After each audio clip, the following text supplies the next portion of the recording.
Movimento Resgate Nacionalista, agora com Caio Mirabelli aqui, doutor Caio Mirabelli, com apoio do Centro Cultural Brasil, República Árabe Saharaui Democrática, com apoio também da Tribuna da Imprensa Livre, de Anel Mazola, do Circuito Carioca, de Marcos Figueiredo Neves, Fator Brasil, alguns assuntos interessantes. Esse domingo passado, eu estive reunido em Fortaleza com os cabos da Aeronáutica, que houve um julgamento do recurso extraordinário 817.338. E esse julgamento decidiu que, do Supremo Tribunal Federal, que os cabos que tinham saído pela portaria 1104 não teriam direito mais à anistia. E eles vão revisar a anistia de 2.500 cabos. É muita gente, 2.500 cabos. E eu fui a Fortaleza e encontrei um grupo considerável de cabos da Aeronáutica que me pediram para que eu entrasse com uma petição, para que eu agisse de forma que eles não fossem cassados, para que eu anulasse a decisão do Supremo Tribunal Federal. É interessante porque em 1989, eu descobri a história da 1104 e comecei a convocar as pessoas. Olha, que se você saiu na portaria 1104, tá? Você tem direito a voltar. E montamos depois a associação em Pernambuco, montamos a associação em Minas Gerais, enfim, pelo Brasil, no Ceará. E os cabos que saíram pela portaria 1104 foram pedindo para serem reintegrados. Nós ganhamos na Justiça, no próprio Supremo, nós ganhamos uma série de processos. Depois foi criada a Lei 10.559, que eu ajudei, inclusive, a redigir, a preparar. E nele eu fiz, dia 6 de junho de 2001, com o deputado Luiz Eduardo Greyhal, eu fui lá preparando algumas justificativas. Uma delas foi que os atos de exceção, e eu incluí a portaria 1104 como um ato de exceção, e saí com um enunciado da Comissão de Anistia dizendo que era um ato de exceção, a portaria 1104, e que eles tinham direito à anistia. E os cabos foram tendo direito. Agora, de 2003 para cá, eles estavam já há 16 anos, agora o governo resolveu rever e simplesmente acabar com a anistia deles todos. Nós estamos falando de 2.500 homens, eu não sei o efeito que isso pode dar na vida deles. Pessoas estão ganhando 8 mil, quem é o segundo sargento, o provento de primeiro, estão ganhando 12 mil, quem está como suboficial, o provento de segundo tenente, e vou cortar esse dinheiro deles. Tá? O grupo que me contratou não será cortado. Eu estou trabalhando isso, hoje mesmo trabalhei o dia inteiro, a manhã inteira, e já cheguei à conclusão que juridicamente há como separar isso. Há como separar e há como se modificar o entendimento do Supremo Tribunal Federal. Penso que nós vamos ter êxito e que pelo menos uns 15 anos nós vamos levar até chegar à conclusão final. Por isso que estou pugnando por uma nova Constituinte, tá, em 2022, para que nós possamos incluir todos aqueles anistiados que precisavam e precisam ter conhecido seu direito à anistia. Tá? Então, dia 29 de novembro, anota aí na tua agenda, dia 29 de novembro, nós vamos ter na Fundação Alberto Pasqualini, aqui na Praça do Tiradentes, às 17 horas, nós vamos ter um get-together, um encontro, uma reunião de alguns juristas, entre quais a doutora Bárbara Tardim, o doutor José Bezerra, da Caio Mirabelli, o Rosto Machado, que nós vamos estar fazendo um apanhado sobre todas as portarias, sobre como se livrar da degola outra vez. Se você saiu da portaria 1104, você que está me ouvindo agora, dia 29 de novembro, venha até a Fundação Alberto Pasqualini, aqui na Praça Tiradentes, ao lado do Teatro João Caetano, da Fundação Leonel Brizola Alberto Pasqualini, que nós estaremos lá e estaremos fazendo não é um congresso, é simplesmente uma explanação de como as pessoas podem se livrar da nova degola que o Supremo Tribunal Federal está querendo impor outra vez aos cassados. Nós contamos com a sua presença e vamos conversar agora com o nosso querido Caio Mirabelli. Doutor Caio Mirabelli para nós, enfim, é uma pessoa que conhece tudo da área de direito, principalmente da área previdenciária e trabalhista. O que o senhor acha dessa situação dos cassados que estão há 16 anos já recebendo e o Supremo entendeu que a qualquer momento a administração pode cassar outra vez, que não prescreveu nem decaiu em 5 anos, como a lei diz, né? Em 5 anos o direito do governo, da administração de cancelar seus atos, prescreve, decai, acaba, né? E, no entanto, o Supremo achou que não decairão. A qualquer momento ele pode... E o princípio da segurança, da estabilidade jurídica? Estão infringindo o direito adquirido, a segurança jurídica e não estão julgando com base no direito e na Constituição. Estão julgando politicamente. Isso é horrível e perigosíssimo. O Supremo Tribunal Federal julga politicamente? Também. Não acredito. Infelizmente. É mesmo? É. Não sou o Supremo, como todo judiciário. Não, e a justiça não é cega? Ela deveria ficar presa à lei, não à política. Ela tem que ser presa? Quem tem que ser preso quando não escuta direito? Tem que prender quem da justiça? Não.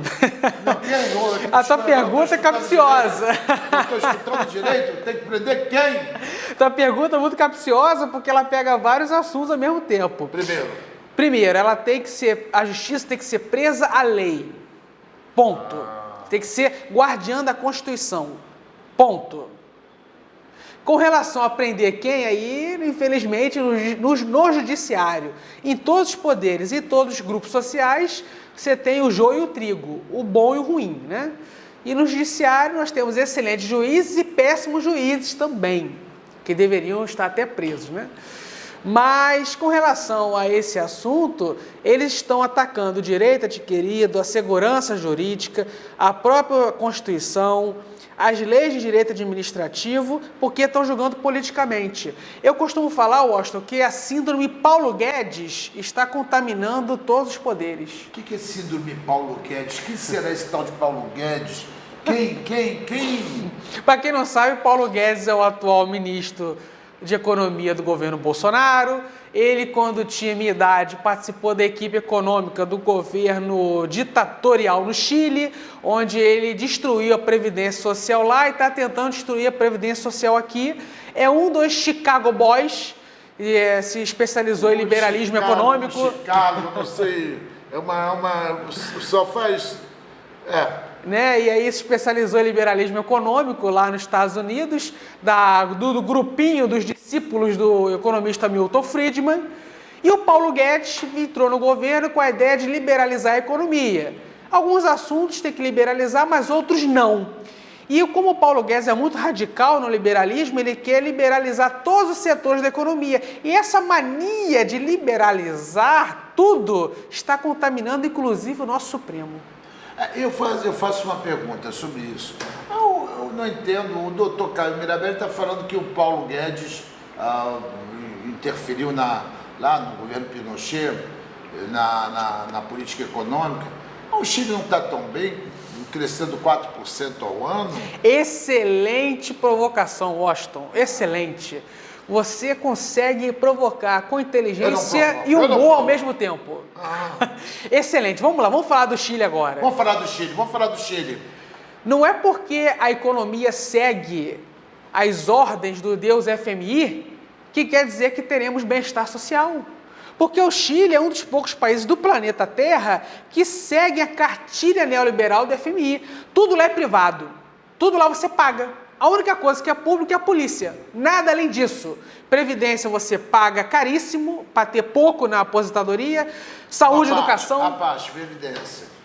Para vocês, os que não sabem, o maior índice de suicídio do mundo de idosos aposentados é o do Chile.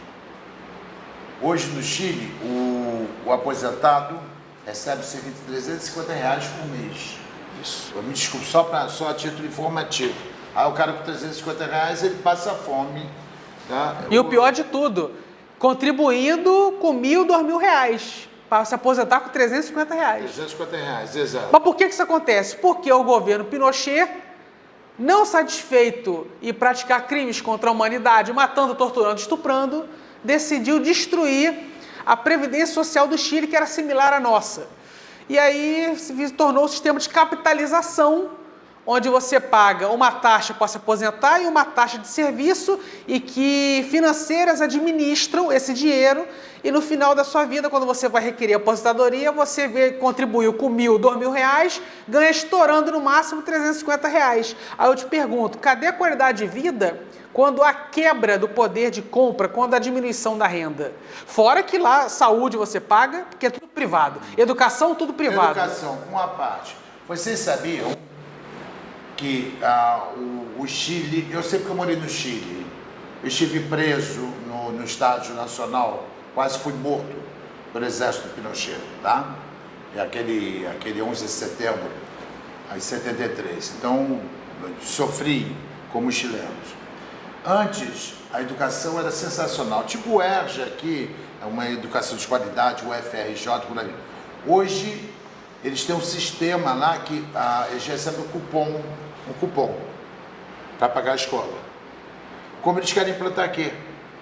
Querem implantar esse sistema. Acabam com todas as escolas, acabam tudo e a pessoa recebe um cupom. Mas só que o cupom, tipo assim, olha, você vai poder fazer a escola secundária. Você tem um cupom de R$100 para pagar a tua escola por mês. Bom, você vai achar secundária por R$100 onde? Não acho. Não acha, entende? Ah, não, mas você pode fazer a faculdade. Você tem um cupom de 150. Entende? O cara vai fazer a faculdade com R$150. Tá? Aí você diz, mas vem cá, moço, eu queria aquela primária, secundária, eu queria que tivesse ali almoço, uniforme, aquele negócio como escola pública que tem. Não tem nada disso não. Você recebeu aquele cupom, vai procurar uma escola. E é só para estudar, não pode merendar. Não, merendar isso é para rico. Rico é que merenda. Essa mania de rico de querer comer, pô. Ué, fica querendo comer, o rico não tem que comer, pô. O pobre não tem que comer, pô. O pobre tem que fazer aquela Olimpíada, 1.000 metros de natação por baixo d'água. 1.000 metros por baixo. Isso aí quer dizer no Chico Anísio, quer dizer, pô, pobre não tem. Quer dizer, então é mais ou menos o que acontece lá no Chile.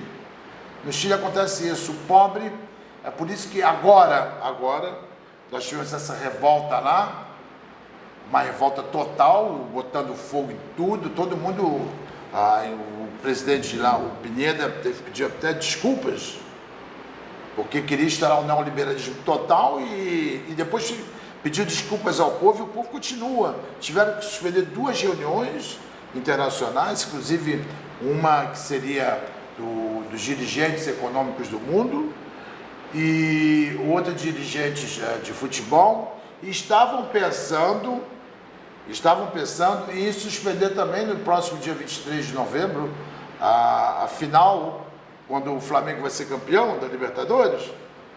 Pô, assim não dá, gente.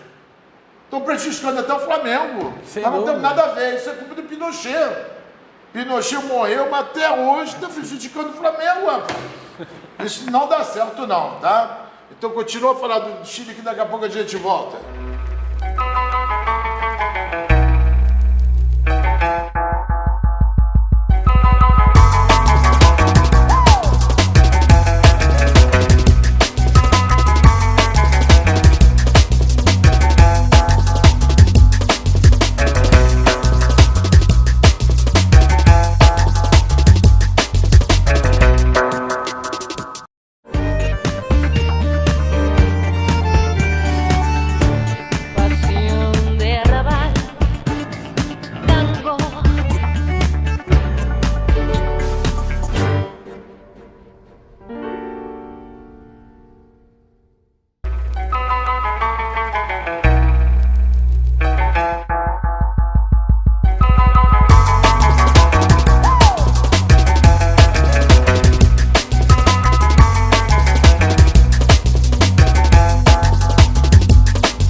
Manchetes. Nacionalista voltando com apoio do Centro Cultural Brasil, República Árabe Saharaui Democrática, Fator Brasil, Sindicatos Jornalistas do Município Rio de Janeiro, Circuito Carioca, no próximo dia 23 de novembro, Fundação Leonel Brizola, Alberto Pasqualini, às 17 horas.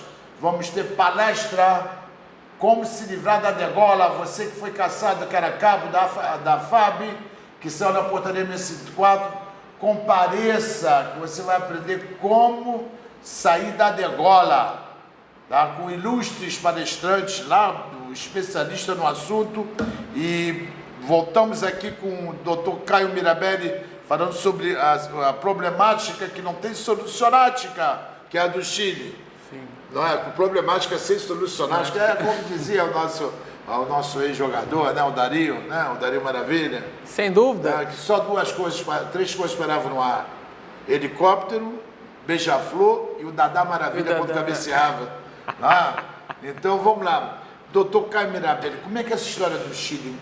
O senhor estava no intervalo falando que tinha gente morta lá, morreu por quê? Já mataram 15 pessoas, estão depredando bens públicos e privados, pancadaria na rua dia e noite, noite e dia, e tudo que a única coisa que é pública lá, que é a polícia, está fazendo uma coisa só, batendo nos contribuintes dos impostos.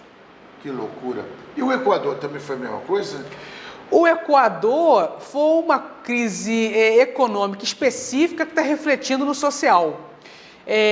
O governo do Equador tirou os subsídios de petróleo e gás e isso aumentou o preço dos combustíveis lá.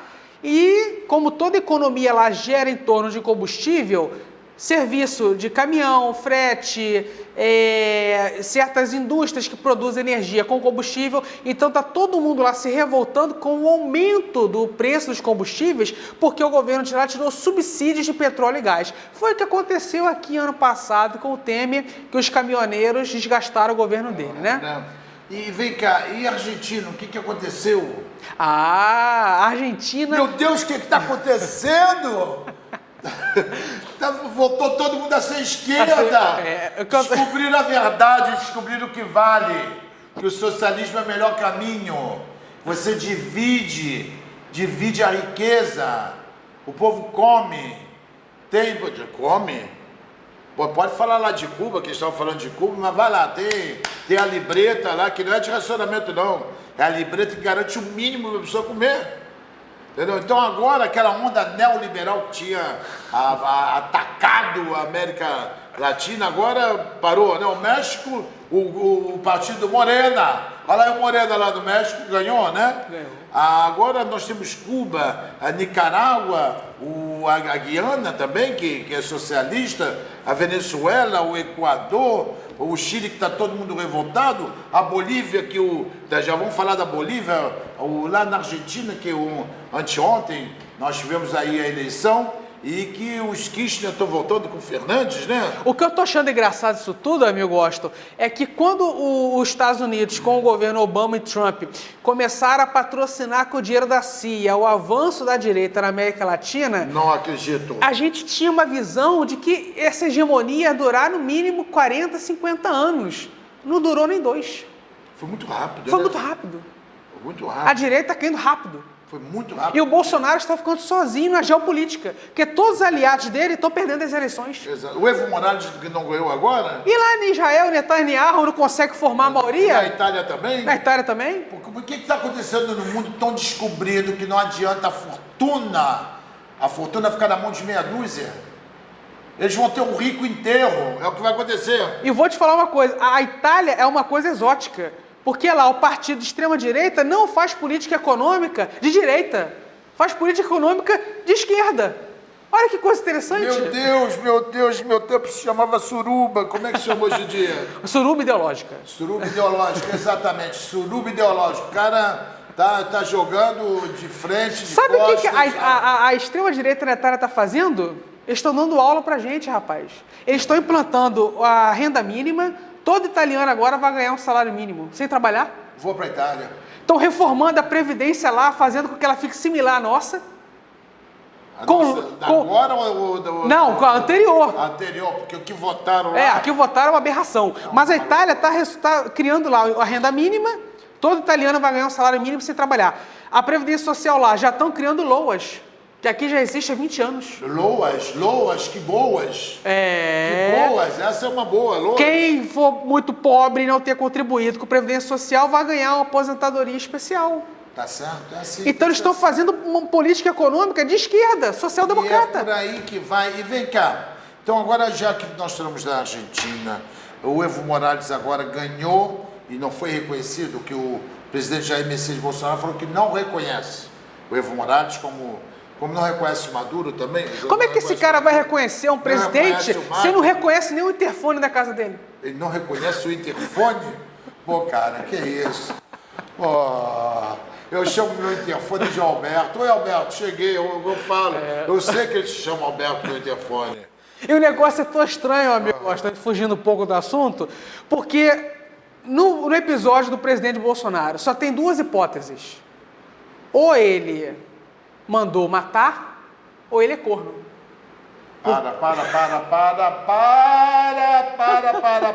Para. O que eu ouvi, vocês não ouviram, ninguém ouviu nada. Falaram que ele botou chapéu de... Quer que eu destrinche o assunto? CORNO. Mas por quê? Porque o porteiro falou que tinha um homem... É mesmo, vem cá. Para aí. Eu sou muito bobinho. O porteiro falou que atendeu e o cara aqui é o Jair Ricardo. Olha que situação. Como é que foi a situação? Conta aí, doutor. Meu Deus, esse programa tá horrível. Eu peço desculpa aos senhores que estão assistindo, mas o programa está horrível. Ando insinuando 10 mil coisas. Como é que é essa história? O porteiro ligou. Vamos resumir para os telespectadores. Tá, ele não matou. Pronto. Vamos lá. Não é disso. Pronto. Tá. Aí, não é disso. Só ele manda o coronel Ustra matar. Mas ele não mata. Os milicianos também. Mas aí o porteiro, o cara entra lá... Vamos resumir a história. O seu Jair. Vamos resumir. Procurando o seu Jair. Isso. Quem matou a vereadora Marielle foi ao condomínio do presidente Jair Messias Bolsonaro, que, por ironia do destino, é vizinho de quem também matou, quem participou do Intercrimes. Do condomínio? Isso. Como é que é? Alguém estava no condomínio do Jair, não pode. O domínio era dele. Para piorar a situação, olha como é que tá tudo nebuloso. Horrível. Quando um dos integrantes que participaram da morte da vereadora foi ao interfone e falou com o porteiro e pediu para interfonar para o apartamento do presidente, naquela casa, naquele exato momento, dia e hora e local, o presidente Bolsonaro estava, segundo ele e os filhos, no Congresso trabalhando como deputado. E quem respondeu? Mas um homem atendeu o interfone que o porteiro interfonou, se identificando como Jair Messias Bolsonaro, na casa dele. Aí eu te pergunto, meu amigo Austin, só tem duas hipóteses. Ou ele mentiu, não estava em Brasília trabalhando como parlamentar, estava em casa, ou seja, tem vinculação ao homicídio da vereadora, ou ele realmente estava trabalhando em Brasília e algum homem se identificou como Jair Bolsonaro naquela hora. Lembrando que quem mora com ele é ele, a esposa e a filha. Mas ninguém. Quem é o homem que estava ali naquele momento? Quem? Então, quem? Só tem duas hipóteses. Ou ele mentiu e foi ele que atendeu, ou foi um homem estando naquela hora com a mulher dele na casa dele, atendendo, se passando por ele. Que loucura, eu não tinha pensado. Eu fiz um editorial ainda há pouco tão lindo. Pô, tratando da coisa assim, uma verve toda linda, assim, uma coisa... Aí de repente vem esse senhor, tá? Só pensa naquilo, tá? Só pensa naquilo, dizer ou é uma coisa ou é outra. Mas efetivamente, se a gente parar para pensar... Tem nexo, não tem? Não, há uma terceira opção e uma quarta. Existiam fantasmas na casa. Aí o espiritismo explica. O ET entrou na casa dele. Não se esqueça que ET transa, tá? ET transa, então... Nada, vamos esquecer esse assunto. Vamos falar de algum assunto. Eu quero falar de assunto sério, se o senhor não deixa. Vamos falar de assunto sério aqui, ó. Justiça do Rio anula a isenção de taxa judiciária sobre honorários advocatícios. Vou dizer o que trata isso aqui. A 12ª Vara da Fazenda Pública do Rio de Janeiro declarou inconstitucional uma lei estadual que dispensa o recolhimento de custos judiciais na execução de honorários advocatícios. Olha, vou falar uma coisa para vocês. Isso aí é o seguinte: os clientes trambiqueiros não querem pagar os advogados. Isso acontece muito. É mesmo? Né? Muito, é uma dor de cabeça horrível. É mesmo. Então, nós que somos advogados, nós sabemos que... Então, o advogado é obrigado a entrar com execução contra o cliente para cobrar o seu dinheiro. Perfeito. Que é verba alimentar. Exato. Aí, tinha que pagar taxa. Eu já daqui a pouco vou falar sobre essa taxa também. Aí uma lei estadual resolveu que numa execução de alimentos, o advogado não precisa pagar essa taxa judiciária. A juíza da 12ª Vara da Fazenda Pública entendeu que era inconstitucional, que quem pode legislar sobre taxas, sobre arrecadação do governo do Estado, tá? É uma legislação federal, não é uma legislação estadual. Tá? De autoria do deputado estadual Bruno Dauaire, a lei alterou o Código Tributário Fluminense. Tá? O que entendeu aqui o juiz Marco Antônio Azevedo Júnior, que o presidente do Tribunal de Justiça, Milton Fernando de Souza, determinou que o Ministério Público movesse uma ação de constitucionalidade. Tá? Ele diz que essa lei, a origem dele é na Assembleia Legislativa, mas o Judiciário não pode abrir mão dessa receita. Como o Rio está no regime de recuperação fiscal da União, só pode dispensar verbos se justificar por que está fazendo isso. Ou seja, na realidade o Rio está num regime de recuperação fiscal, que deve um dinheiro louco para a União. Tá? Aqui é uma coisa muito gozada. O Rio de Janeiro ele manda 12 bilhões de imposto para o governo federal e só recebe 4. Aí depois não tem nem como pagar os seus funcionários e tem que pedir recuperação fiscal, porque não tem dinheiro. Tá? Esse é o primeiro ponto. Então, na hora que ele decide que não vai fazer isso, não vai cobrar, o juiz lá diz: não, a taxa judiciária tem que pagar. Eu vou falar uma coisa para vocês. Ainda há pouco eu estava falando, daqui a 3 anos e meio, 4 anos, eu vou estar pugnando e vou começar uma campanha pró uma nova Constituinte. Criar uma nova Constituição aqui, porque essa que está aí não está. E provavelmente virei candidato a deputado federal. Daqui a 3 anos e meio, 3 anos, quando fizer essa Constituinte, que eu quero mudar isso. Por que eu quero mudar isso? Eu vou querer mudar e quero mudar. Você sabe como é que nasceu a taxa judiciária? No outro dia, eu vou contar para vocês uma coisa. No outro dia, eu entrei com uma ação para despejar uma inquilina que não pagava nada lá no apartamento que eu tenho, que eu tinha alugado para ela. Ela me pagava R$850. Eu fui entrar com a ação só para entrar com a ação de custo era R$1.300. Nossa. Por quê? Você paga a colônia de férias dos juízes, colônia de férias dos oficiais de justiça. Você paga o Instituto dos Advogados do Brasil, obrigatoriamente, o que contraria a própria lei, que ninguém é obrigado a estar afiliado ou a pagar nada. Você paga CARGE, você paga ato do escrevente, ato do cartório, ato não sei o quê, tudo que é tipo de ato. Tá? E depois, além de você pagar tudo isso, você paga a tal da taxa judiciária. O que é a taxa judiciária? Uma coisa é custo, outra coisa é taxa judiciária. Quando existiu o antigo ali na Rua do Manuel, o antigo prédio, era o prédio verústico lá, eles criaram a taxa judiciária para poder construir aquele prédio do fórum, aquele prédio ali novo, aquele baixinho, aquele prédio. Aí construíram, mas não cortaram a taxa. Continuaram com a taxa, aí construíram na parte onde era o prédio velho, um puta de um prédio. Aí, mas não cortaram a taxa, continuaram. Aí não estavam contentes, não, construíram ao lado, o Paulo Ventura, parece que o edifício se chama, desembargador Paulo Ventura, um outro prédio. Mas não cortaram a taxa, que hoje é R$400 e poucos. Aí construíram um outro prédio ainda. Aí criaram uma academia de ginástica para os juízes, um restaurante também. São 140 desembargadores aqui no Rio de Janeiro. Gente, isso é uma loucura. Os desembargadores têm direito a lanchinho, almocinho. E eu tive no outro dia no tribunal, me passou um garçom de librégua, com luva branca, por aí vai.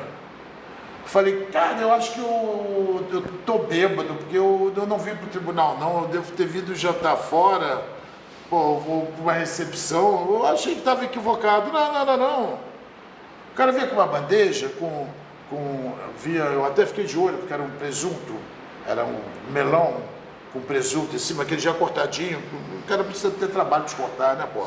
Já cortadinho com presunto e mais umas papaias, umas coisas assim, na bandeja. Eu fiquei com o olhão, pior que o olho do Max Figueiredo, entende? Olhão enorme assim, falei, cara, que presuntão com melão, eu gosto muito. Aí quis até lambiscar, né? Vai que de repente sobrava algum para mim. Cara, por favor, isso é para o desembargador. Falei, mas são 140, todos eles têm direito. E o povo com uma defensoria pública de porcaria aí, tá, nos corredores pedindo pelo amor de Deus, as penitenciárias com 40% dos presos sem ter julgamento ainda. 40%. Tem alguns que vivem 20, 30 anos em prisões provisórias que nem foram julgados na primeira instância. Tá entendendo? Enquanto isso, estão 140 desembargadores comendo melão com presunto lá, fazendo os lanchinhos, entendeu? Os lanchinhos às nossas custas, com taxa judiciária horrível, com tudo horrível, cobrando pavores e a justiça sem justiça. Foi aquilo que naquela hora que você falou, a justiça é cega. Se a justiça fosse evidente, se ela visse, ela ia ver o melão com presunto que eu vi. Que eu vi o melão com presunto, não vou me falar não. Eu vi, fiquei de olho, ainda estou de olho me lembrando, estou quase babando. Ó, isso tem que acabar. Essa pouca vergonha tem que acabar. Tá? Isso tem que acabar. Essa contribuição obrigatória para a Caixa que nós fazemos, por que você tem que pagar a Caixa dos Advogados obrigatoriamente?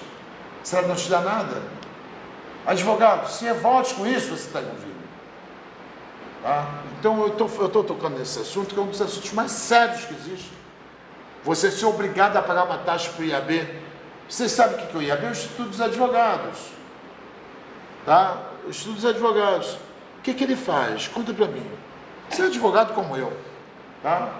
Eu tenho aí, não sei, alguns anos, muitos de formado, já estou com 68 anos de idade, me formei garoto ainda. O que o tal do IAB faz?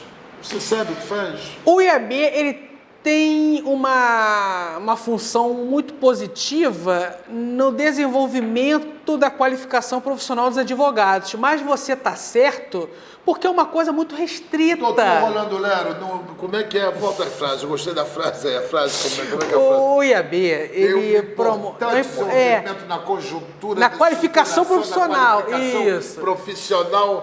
Vai rolando aí. Que porra ele faz, pô? Vai lá. Português, claro, o que ele faz? Mas você está certo porque o serviço deles é para uma minoria e não para o social. Então você está certo. Nós temos 120 mil advogados aqui no Rio de Janeiro, sabia? Sim. Vocês estão me vendo, vocês que estão ouvindo esse debate aqui, vocês já ouviram falar de alguma obra do IAB? Aquela diretoria só faz obrar. Obram muito, mas não fazer nada. Eu nunca vi nada. E por que eu sou obrigado? Eu tenho que manter aquele instituto, mas para quê? Ninguém é obrigado a se associar a nada. Está na Constituição. Tinha que ser igual a igreja, você contribui se quiser. Tinha que ser assim. Contribui se quiser. É. Como é que é isso? Se você quer contribuir para o IAB ou para a CARG, você tira do seu bolso, se filia e paga. Pega o envelopinho. Exato. Deposita na conta deles. E não obrigar todo mundo a pagar. Todo mundo. E mais, hein? A OAB agora, se você não pagar a OAB, ela te executa. Ela te executa, manda o teu nome para o Serasa. Você tem que pagar a OAB também. Quer dizer, você vai trabalhar, tem que pagar R$100 por mês. Que loucura é isso? Onde é que nós estamos? Que país é esse? País maluco isso? Você é obrigado.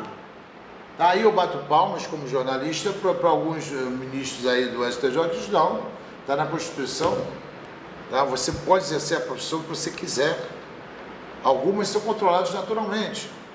Tipo engenharia, você precisa ter um mínimo de conhecimento. O mínimo, é. Entendeu?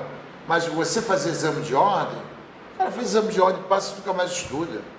Eu estudo 4 a 5 horas por dia, todos os dias, para estar atualizado. Se eu não tiver, não consigo nem falar com vocês aqui, ó. Entendeu? Eu não consigo tocar meus casos, eu estudo todos os dias, 4 a 5 horas. Tá? Nós somos pessoas que não paramos de estudar. Estudamos, fazemos livros, enfim. E esse pessoal não faz nada. O estudante vai, sai da faculdade, não tem nenhuma perspectiva, ninguém pensa como gerar mais trabalho para os advogados, entende? É uma coisa que está muito feia realmente. Isso tem que acabar, isso vai acabar, tá? Isso vai acabar, isso tem que acabar, uma nova constituinte virá, porque nós vamos fazer uma campanha nesse sentido. Vamos tocar no outro assunto aqui, que eu já fiquei chateado, eu não gosto quando eu fico chateado, não. Aí, ó, mais uma... Ah, tá aqui. Pensão a filha de servidores não exige provas de dependência econômica. Que é isso? Que é isso? Que é isto? Doutor, lê aqui para mim junto, porque eu não estou conseguindo nem ver isso. Bem-vindo. Não é necessária a comprovação de dependência econômica para a concessão e manutenção de pensão a filha de servidor maior solteira, previsto na Lei 373, hein? De 58. O entendimento foi firmado pela Turma Nacional de Uniformização dos Juizados Especiais. É interessante. O tribunal uniformiza entendimentos sobre a pensão a filhas solteiras e pensionistas. Segundo o relator juiz federal Fábio Souza, a jurisprudência do Supremo Tribunal Federal é de que não é possível exigir provas de dependência econômica se esse requisito não existia na lei. Claro, não estava na lei, na 3373, simplesmente dizer que a filha solteira tinha direito. Mas não dizia que viva sob dependência econômica. Podia ser só filha solteira. Acabou. Mas e se ela for amigada amaziada? Como a lei não fala, não mexe. Então ela não casa nunca mais? Ela age de má fé, não casa para sempre manter esse benefício.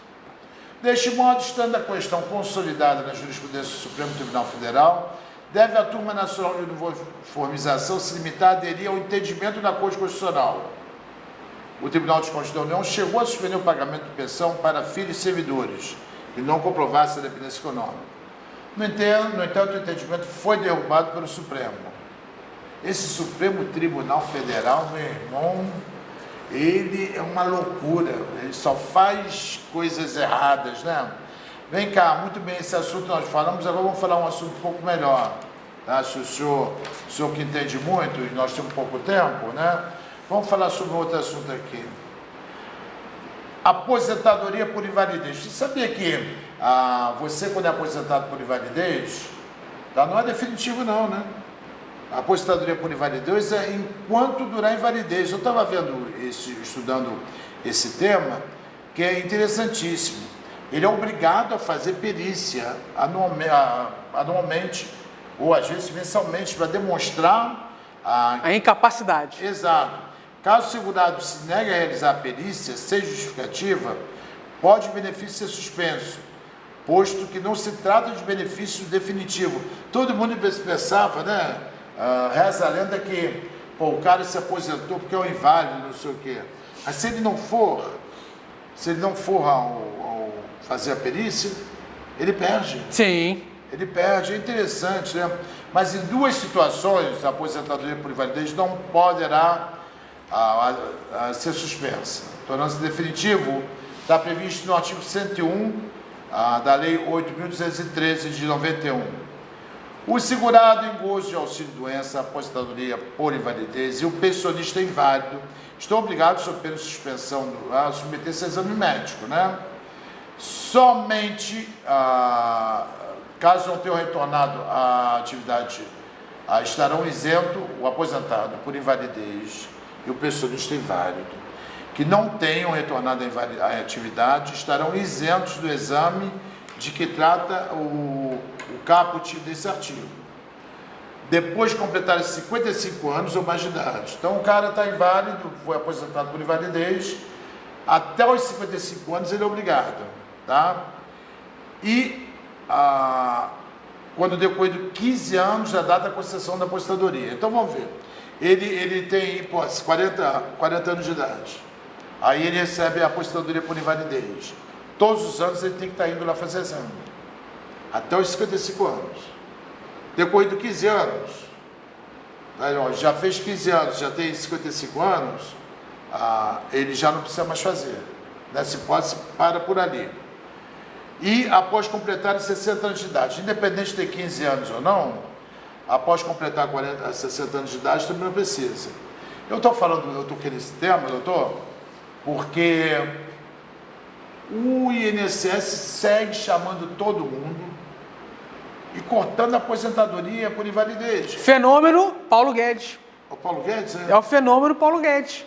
Cortar custo, liberalizar toda a economia, doa quem doer. Mas nós temos um diretor do sindicato, aqui do sindicato nosso, dos jornalistas, o nosso querido Vanir Almeida, que o Vanir, ele está quase que ele é deficiente visual, ele quase não enxerga, e já está com 87 anos. E no começo no começo do ano, o INSS cortou a aposentadoria dele por invalidez. Por que não? Ele tem que ir todos os meses. Quer dizer, a própria lei está aqui, a própria lei que diz que não precisa, tá? A Lei 9.032, de 1995, ela diz que ultrapassados os 60 anos, já não precisa mais. Mas, no entanto, o cara com 80 e tantos anos, tá? Deficiente visual, cortaram. Fenômeno Paulo Guedes. Daqui a pouco os aposentados vão começar a se matar como no Chile. É por aí. Isso aí tudo vai para a conta do Crivella e do Bolsonaro. Sim. Porque o Crivella é o anticristo. Sim. Tá? Então já fica na conta deles e nós estamos recebendo aqui o aviso do querido Max Figueiredo Neves, que estourou o nosso tempo. Tá? E nós queremos agradecer muito. Suas considerações finais, por favor, que já vamos terminando o tempo. Crivella